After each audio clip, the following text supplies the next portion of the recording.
우리 감기가 많이 돌고 있습니다. 여러분들 감기 조심하시고 오늘도 감기 때문에 또 질병 때문에 나오지 못한 분들이 많은데 하나님께서 또 만져주셔서 빨리 회복되고 비가 온 다음에 땅이 더 굳어진다고 하듯이 더 건강하게 하나님을 섬기는 우리 모든 하늘 시학교회 성도님들 가정 되기를 주님의 이름으로 축원합니다.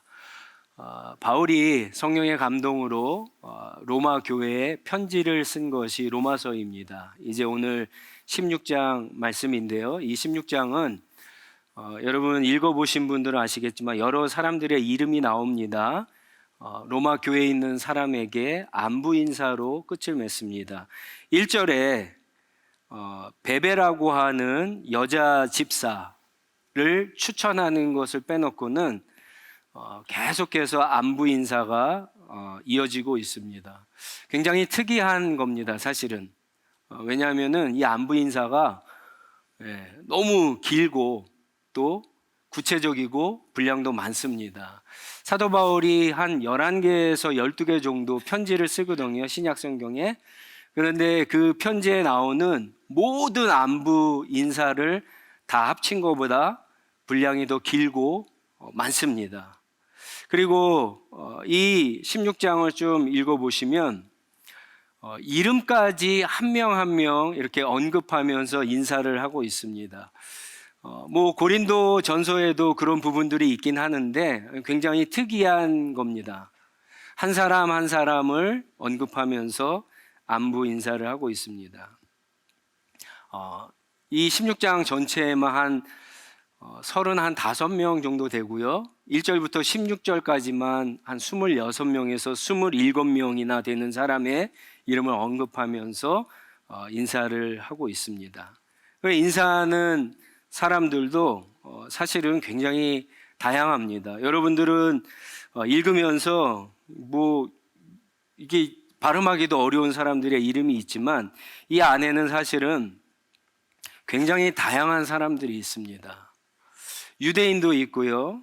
그리고 헬라인도 있고 남자도 있고 여자도 있고 그리고 굉장히 부자도 있고 가난한 사람도 있고요. 당시에 사회적으로 굉장히 신분이 높은 사람도 있습니다.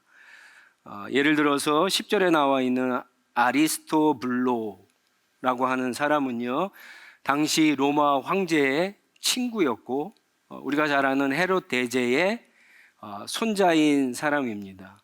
반면에 또 이렇게 쭉 지나갈 수 있는데 여러 사람들의 이름 가운데 노예들의 이름도 등장합니다. 신분이 굉장히 높은 사람에서 가장 밑바닥에 있는 사람도 나오고요. 또 이렇게 읽어보시면 부부들도 나오고 싱글들도 나옵니다. 젊은 사람도 나오고 13절에 보면은 루포와 그의 어머니에게 문안하여 주십시오라고 해서 나이 많은 사람도 이렇게 언급하며 인사하기도 합니다. 요 부분들을 좀 읽으면서 우리는 아주 중요한 두 가지 인사이트, 통찰력을 얻게 됩니다. 하나는 바울이 굉장히 탁월한 사람이었음에도 불구하고 그는 복음을 전하면서 교회를 세우면서 하나님의 일, 주님의 일을 하면서 혼자서 일하지 않았다라고 하는 거예요. 이게 다 바울과 연관이 돼서 일했던 사람들입니다. 그리고 또 한 가지는 지금 인사하는 이 다양한 사람들이 로마 교회 안에 있던 사람들인데 이것을 보면서 우리는 뭐를 알 수 있느냐? 이 로마 교회가 차별이 없는 교회였다라고 하는 사실을 깨닫게 됩니다. 바울은 당대 그러니까 유대교 율법이죠. 구약 성경에 가장 잘 나가는 아주 학문이 탁월했던 가말리아라고 하는 사람의 제자였습니다. 그러니까 바울은 구약 성경과 율법에 굉장히 능통한 사람이었어요.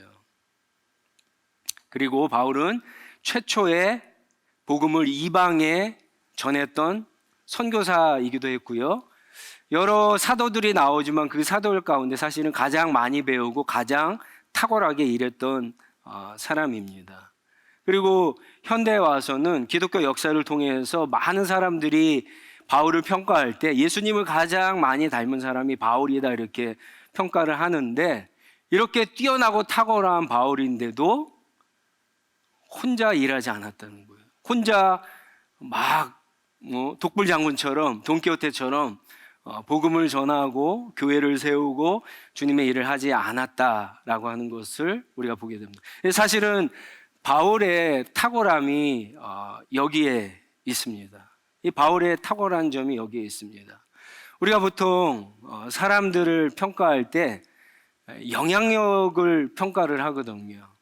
어떤 사람이 가지고 있는 어떤 지적인 능력, 그 사람의 어떤 믿음, 재력, 리더십, 어떤 사람과의 어떤 관계성, 은사, 그 다음에 믿음, 이런 것들을 통해서 얼마나 많은 사람에게 좋은 선한 영향력을 펼치느냐에 따라서 저 사람이 영향력이 많다, 대단하다 이렇게 인정하기도 하고 평가하기도 하는데, 여러분 가장 그 영향력이 낮은 사람이 누군지 아세요? 가장 영향력이 낮은 사람, 자기 혼자 열심히 일하는 사람이에요. 자기 혼자 열심히. 반대로 가장 영향력이 탁월한 수준 높은 사람은 혼자 일하지 않고 다른 사람과 같이 일하면서 다른 사람이 성장할 수 있도록 세워주면서 같이 일하는 사람이 진짜 영향력이 탁월하고 많은 사람입니다. 바울이 그런 사람이라고 하는 거예요. A라고 하는 목사님과 B라고 하는 목사님이 있어요.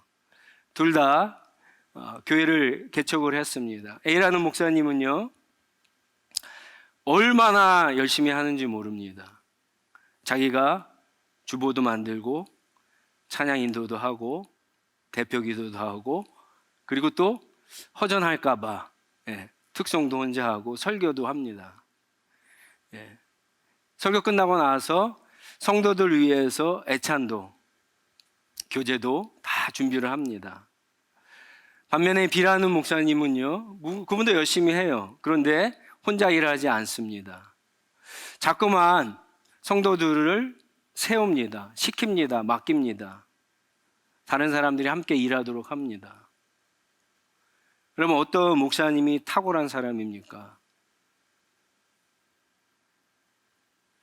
누가 영향력이 있는 사람이죠? 어떤 사람이 목회하는 교회가 더 건강한 교회일까요? 일을 못해서가 아니라요, 하기 싫어서가 아닙니다. 교회는 누가 잘하냐 이거를 시합하는 장소가 교회가 아닙니다. 교회는 함께 일하고 함께 훈련하면서 함께 성장해야 되는 것이 교회입니다. 왜냐하면 교회는 성경에 뭐라 그럽니까? 교회가 그리스도의 몸이라고 얘기하잖아요. 몸.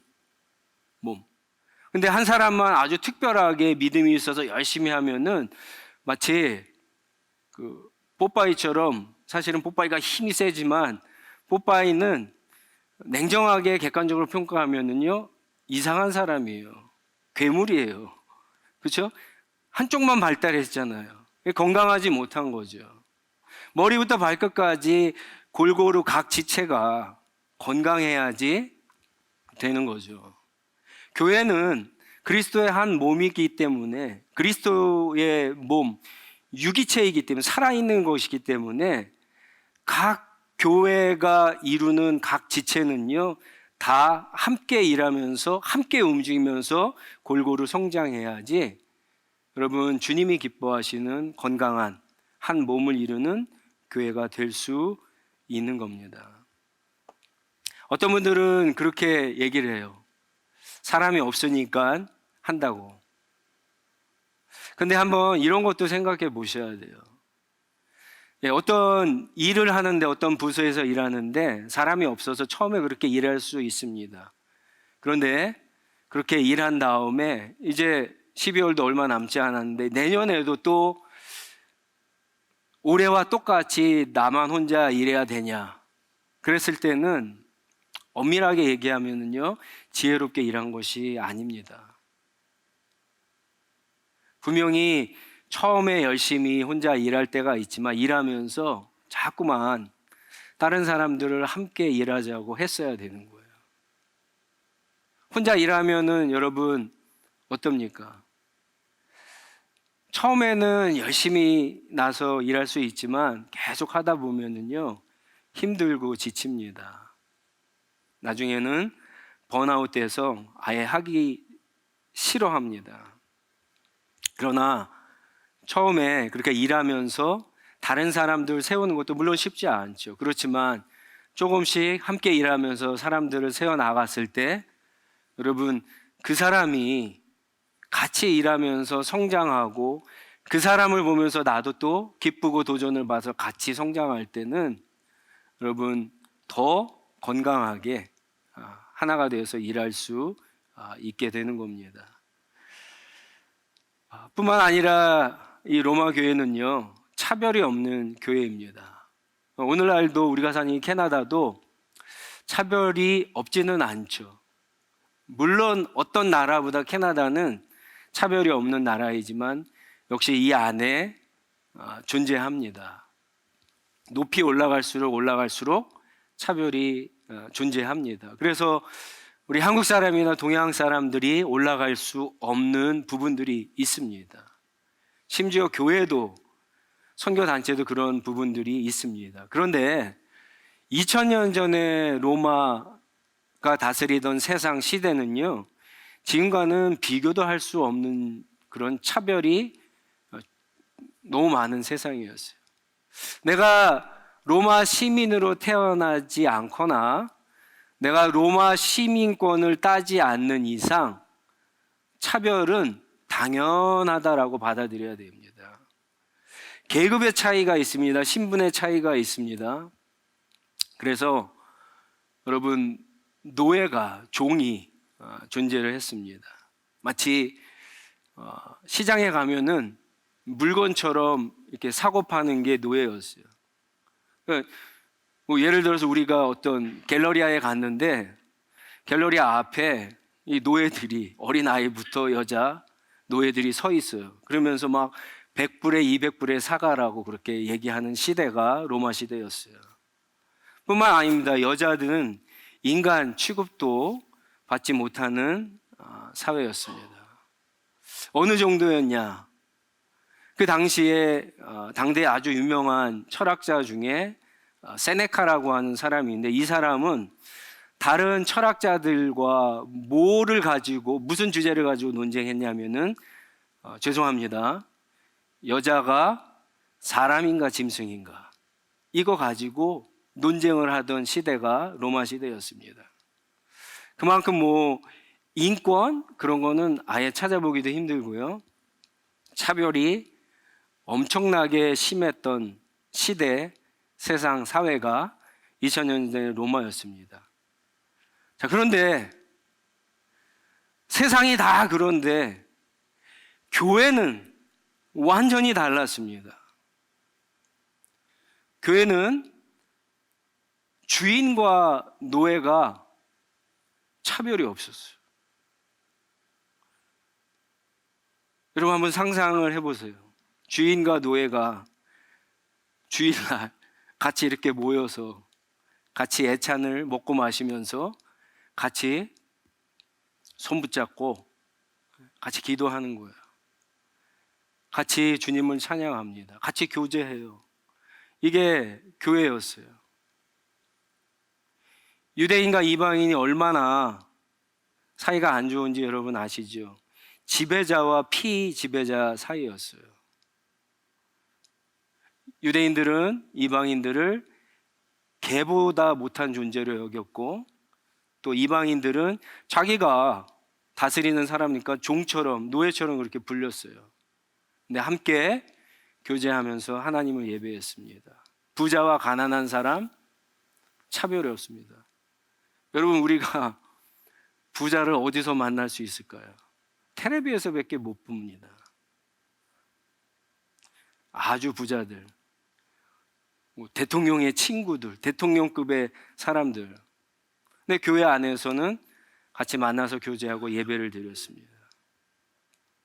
남자와 여자 같이 만나서 함께 먹고 마시고 예배를 드렸습니다.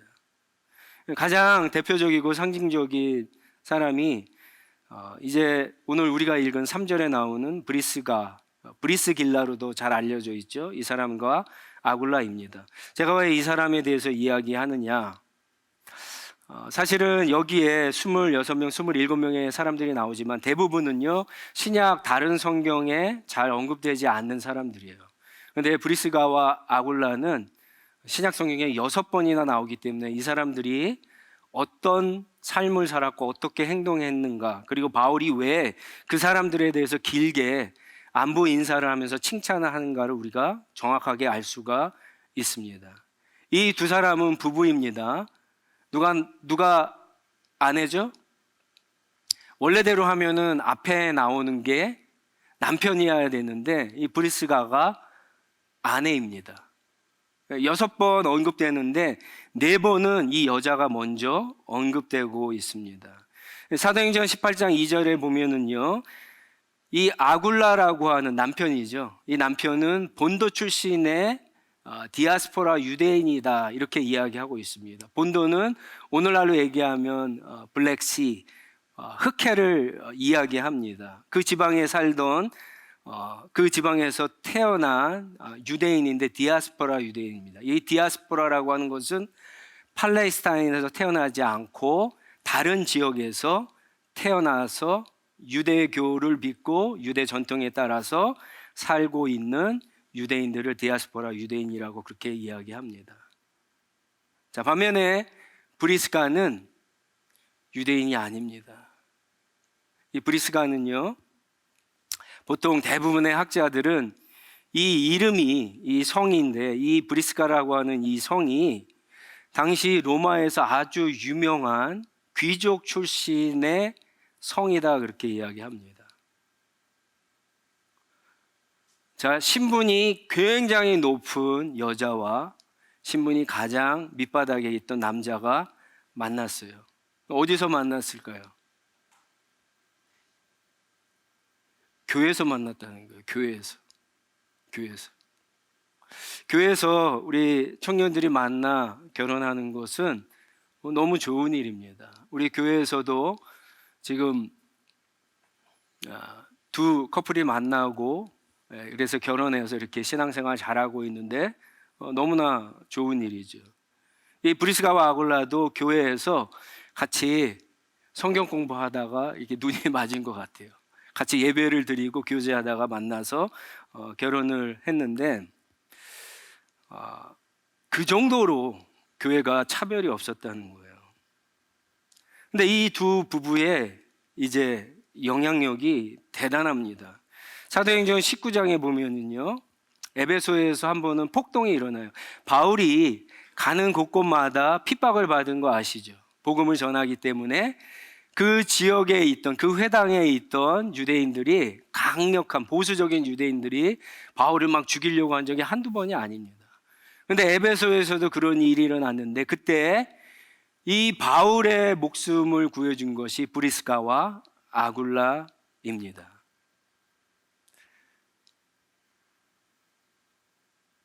4절에 보시면 그들은 생명의 위협을 무릅쓰고 내 목숨을 구해준 사람이다. 바울이 친히 그렇게 감사의 인사를 하고 있습니다. 그 뒤에 말도 굉장히 중요합니다. 나뿐만 아니라 이방 사람의 모든 교회가 그들에게 감사하고 있습니다. 이게 무슨 말일까요? 이방의 모든 교회가 그들에게 감사해야 된다라고 그렇게 이야기합니다. 사실 이 브리스가와 아굴라는요, 바울만 도와준 것이 아니에요. 사도행전 19장에 보면은요, 사도행전 18장 26절에 보면은 아볼로라고 하는 사람도 도와줍니다. 이 아볼로가 에베소에 와서 회당에서 이제 가르치는데, 사람들은 막 가르치는데, 가르치기 끝나고 나니까 브리스가와 아굴라가 아볼로를 부릅니다. 그러면서 네가 가르친 게 약간 모자라다. 그러면서 하나님의 도를 더 자세하게 가르쳐 줍니다. 이 아볼로가 누군지 아시죠? 바울이 고린도 전서에서 나는 심었고 아볼로는 자라게 하고, 아볼로는 물을 주었으되 그것을 자라게 하는 것은 하나님이다 라고 했던 그 아볼로예요. 초대교회에서 바울과 쌍벽을 이루게 성경을 잘 가르쳤던 사람이 아볼로예요. 근데 이 아볼로를 누가 가르쳤다고요? 브리스가와 아굴라 부부가 가르쳤다, 그렇게 이야기합니다. 대단한 사람들입니다. 결과적으로 이방 교회는 누구에게 성경을 배운 거예요? 누구의 덕택을 많이 본 거예요? 바울과 아볼로죠. 근데 이 사람들에게 영향을 준 사람이 누굽니까? 브리스가와 아굴라 이 부부였어요. 그러니까 이방의 모든 사람들, 모든 교회도 이 사람들에게 감사함을 표시하라, 그렇게 바울이 편지에 쓰고 있는 겁니다. 5절에 보면 더 주목할 부분이 있어요. 그들의 집에 모이는 교회라고 이렇게 표현하고 있죠. 브리스가와 아굴라 집이 로마 교회라고 그렇게 바울이 표현하고 있습니다. 사도행전 아까 18장 2절에 보면요, 원래 브리스가와 아굴라가 로마에서 만났다 그랬죠. 결혼을 했는데, 이 당시에 글라우디오 황제가 통치하던 시대인데, 이때 로마에 아주 큰 사건이 터집니다. 소요가 일어납니다. 그리스도인들이 자꾸만 복음을 전해지고 많아지니까 이 로마에 살던 유대인들이 반발을 하기 시작한 거예요. 마찰이 일어나고 싸우고, 막 그리스도인들을 막 못 살게 굴고 사회적으로 문제가 되니까 황제가 칙령을 내립니다. 이 로마에 살던 유대인들은 다 다른 데로 이사 가라, 그런 명령을 내려서 이 브리스가와 아굴라도 그래서 고린도로 이사하게 됩니다. 이 부부가 고린도에서 살다가 에베소라고 하는 곳으로 이사 가거든요. 거기서 이제 바울과 아볼로를 만나게 되는 거예요. 그리고 시간이 흘러서 나중에 에베소에서 다시 로마로 돌아오게 되는데, 이때 자기 집을 오픈해서 예수님을 믿는 사람들이 모이게 되고, 그게 바로 로마 교회가 됩니다. 브리스가와 아굴라가 바로 그런 부부였습니다. 무슨 말입니까? 브리스가와 아굴라는 지금 몇 번이나 이사를 하고 자기의 집을 오픈해서 로마 교회를 세웠는데, 그런 수고를 아끼지 않는 신앙인들 부부였다라고 하는 거예요. 우리랑은 사실은 너무나 다르죠. 여러분들은 집을 이사할 때 어떨 때 이사합니까? 우린 보통 뭐 이자율이 싸거나, 그렇죠? 집값이 떨어지거나 그러면 이사하잖아요. 아니면 애들 교육 때문에 이사하고, 그렇죠? 직장이나 뭐 비즈니스 때문에 이사를 하죠. 교회 때문에 이사하는 사람은 거의 없습니다. 복음 때문에 이사하는 사람이 없죠. 신앙생활 잘하기 위해서 이사한다? 거의 없습니다. 많이 다르죠, 우리랑은. 물론 여러분들 중에 큰 집이 필요하지 않지만 교회를 위해서, 또 시한 모임을 위해서 집을 계속 유지하고 있는 분들이 계세요. 또 어떤 분들은 어디 여행을 떠나면서 자기 집을 모임 장소, 교회 모임 장소 쓰라고 그렇게 키를 주고 가기도 합니다.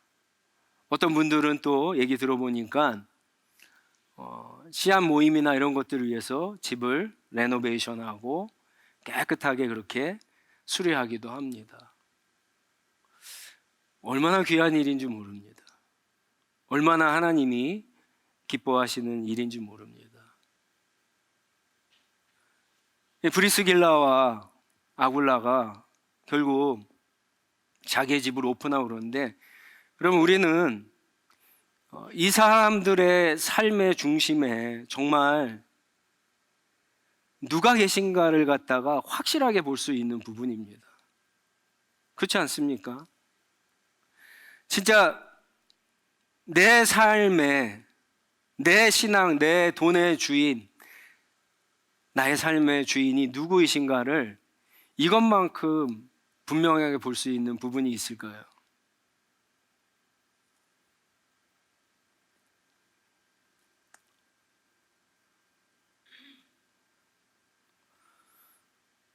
우리가 집을 오픈하는 그 순간, 그리고 사람들이 모이는 그 시간, 그때가 여러분 그냥 모임이 아니라 교회가 되는 것을 기억하셨으면 좋겠습니다. 앞으로도 똑같습니다. 우리가 인생에 굉장히 중요한 일들이 많잖아요. 집을 이사하는 거 얼마나 중요해요. 아이들이 어떤 학교에 가는 거 얼마나 중요합니까? 직장을 구하는 거 얼마나 중요한지 몰라요. 결혼하는 거, 차를 사는 거, 어떤 우리가 돈을 많이 사용할 때 얼마나 중요한지 모릅니다. 여러분 그때 깊이 생각하고 그렇게 행동할 수 있는 것은 내 마음, 내 삶 중심에 누가 주인 노릇하고 있냐에 달린 겁니다. 믿음의 싸움이란 결국 그 싸움을 하는 거예요.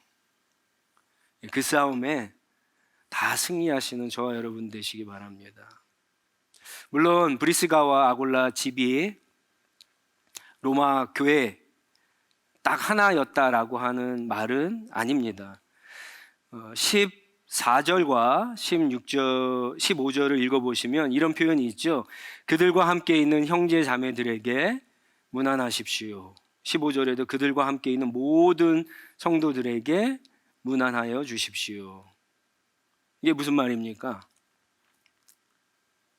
지금 여기 로마서에만 16장에만 읽어보면 한 5가정 정도가 나와요. 이 가정에서 모이는 이 브리스가와 아굴라 집에서도 모였지만 또 14절, 15절에 나와 있는 그런 가정에서 모인 가정이 있어요.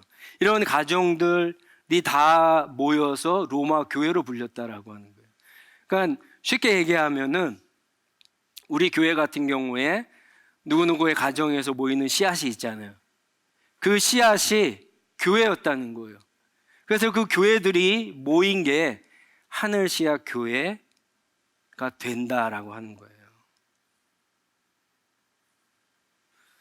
그 당시에는요, 공공장소가 없었어요. 공공장소는 교회사에 보면은 이제 콘스탄티 대제, 로마 황제가 이제 300년 그 초에 기독교를 공인하고 나서부터 이제 공공장소에서 모여서 예배를 드릴 수가 있습니다. 더 심한 경우에는 우리가 잘 아는 것처럼 굴을 파서 카타콤에서 모여서 예배를 드렸습니다.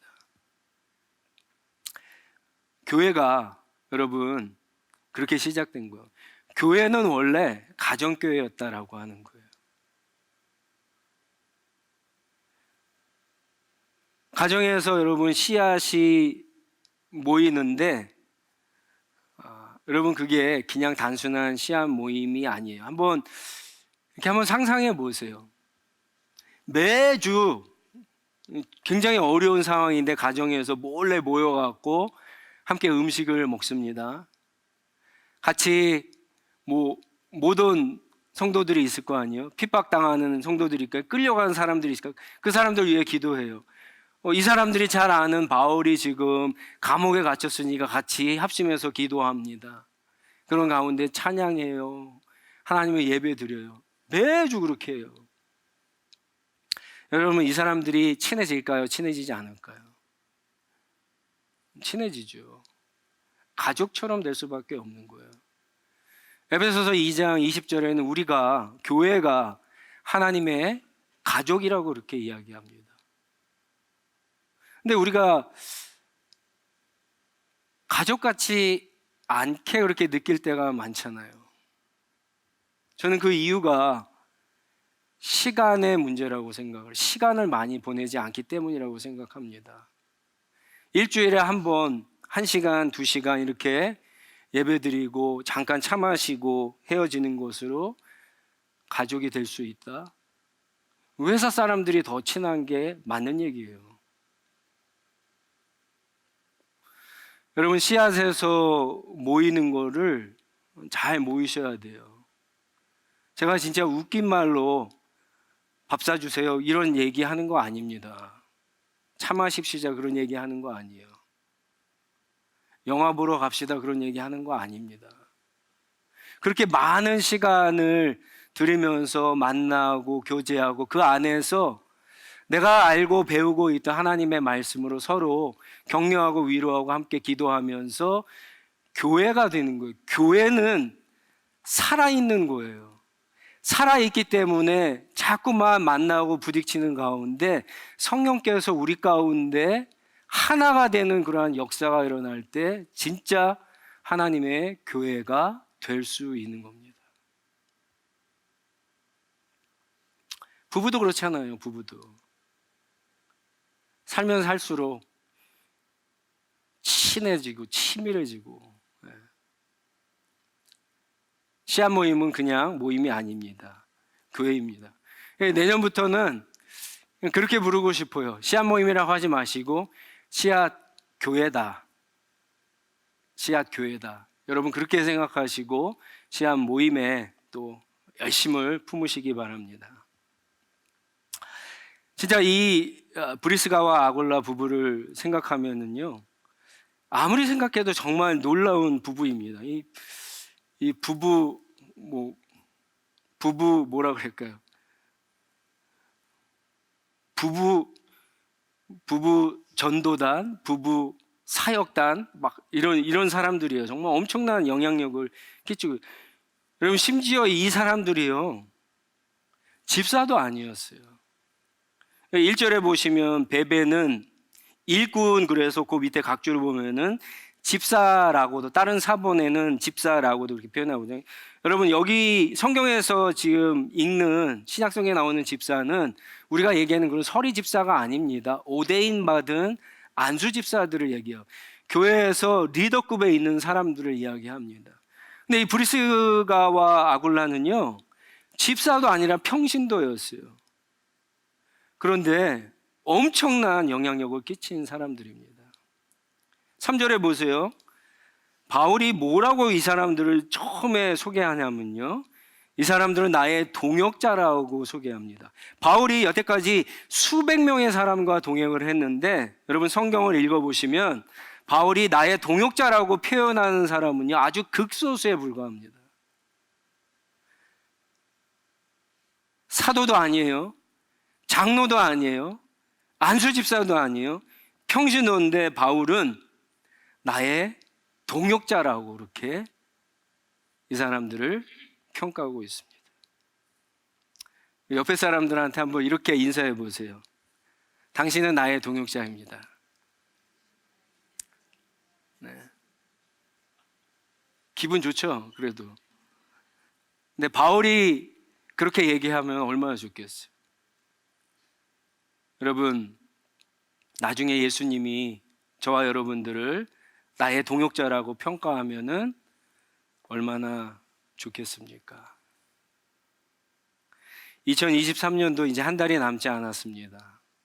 오늘 말씀을 여러분 이렇게 적용해 보시기 바랍니다. 한 해를 마무리하면서 여러 가지 생각을 하고 또 새해를 계획하는 때인데, 내가 2023년에 얼마나 열심히 주의 일을 했나, 많은 일을 했나, 그런 것도 뭐 중요하지만 더 중요한 것은 내가 얼마나 사람들을 차별하지 않고 가리지 않고 함께 일했나, 얼마나 내가 다른 사람과 일해서 많은 사람들을 세워주었나. 여러분 한번 그것을 평가해 보면 좋을 것 같습니다.